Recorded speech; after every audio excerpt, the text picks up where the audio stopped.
Alright, so have you ever seen that when you put on your laptop, the LED indicators are live, fan is running. In fact, motherboard is supplying the power properly to the hardware components of your laptop, but the screen is blank. This mainly occurs when BIOS configuration is lost. You just have to restore the BIOS configuration to its default values. So for that, just drain entire charge from your laptop. Make sure you do not have any external adapter connected to your laptop.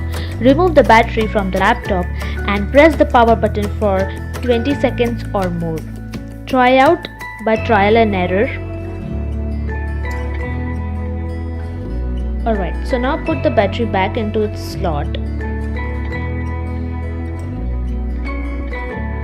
All in all, what we did in this procedure is that we simply made the BIOS to its default configurations. Now put on your laptop. Hope this works well.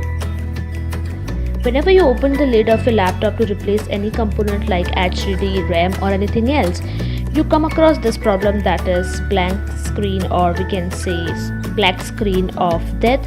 This is a nominal problem. You can just fix it like this. I hope this helps you.